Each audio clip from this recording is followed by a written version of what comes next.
Welcome to Facts Mill. Today we're uncovering some of the most unbelievable historical events that weren't taught in your school history class. Join me now as we delve into the archives of time, brushing aside the familiar narratives to uncover these hidden gems of history.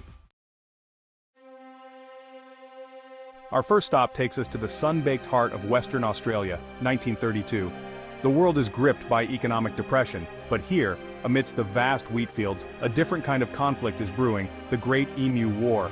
Thousands of emus, those large flightless birds native to Australia, descend upon farmland.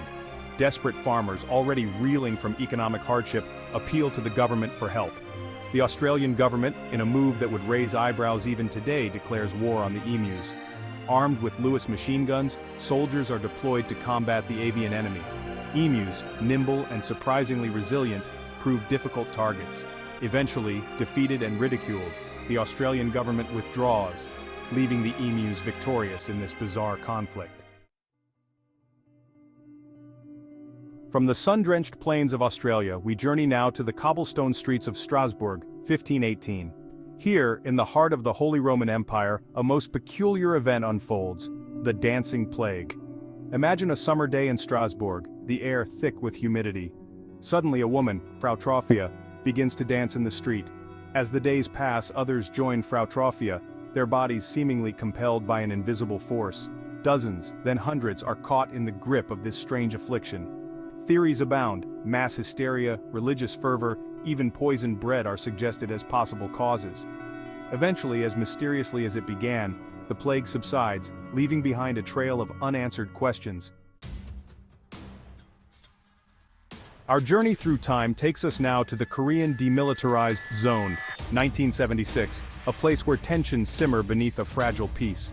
Here, amidst the barbed wire and guard posts, unfolds a story of trees and axes, of calculated force, and the ever-present threat of war, Operation Paul Bunyan.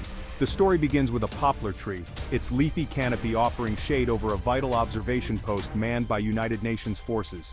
North Korean soldiers attack a work party pruning its branches, killing 2 American officers. The United States, determined to demonstrate its resolve, opts for a show of force unlike any other, Operation Paul Bunyan.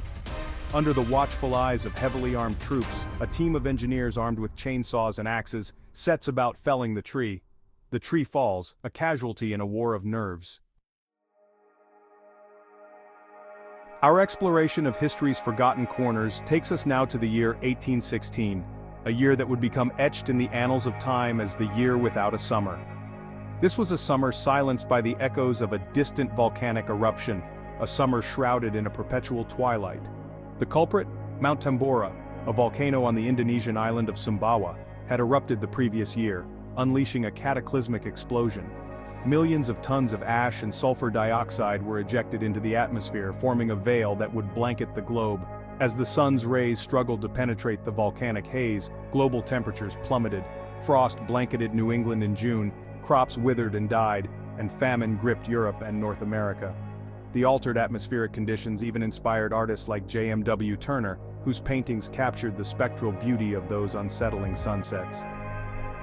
The year without a summer serves as a chilling reminder of the interconnectedness of our planet. Our final destination takes us to the bustling port city of Boston, 1919. Here, amidst the clatter of industry and the cries of seagulls, a most peculiar disaster unfolds: the Boston Molasses disaster. Imagine a winter day in Boston, the air crisp with the promise of snow. Suddenly, without warning, a towering storage tank filled with 2.3 million gallons of molasses ruptures, unleashing a viscous wave of destruction upon the unsuspecting city. The wave, estimated to have reached a height of 50 feet, roared through the streets at a speed of 35 miles per hour, engulfing everything in its path. Buildings were reduced to rubble, streetcars tossed like toys, and people trapped in the sticky morass. The Boston Molasses disaster, a bizarre footnote in the city's history, serves as a stark reminder of the hidden dangers lurking within the industrial heart of early 20th century America. History is full of strange and unbelievable events that often go untold. If these stories fascinated you, don't forget to like, share, and subscribe for more surprising historical content.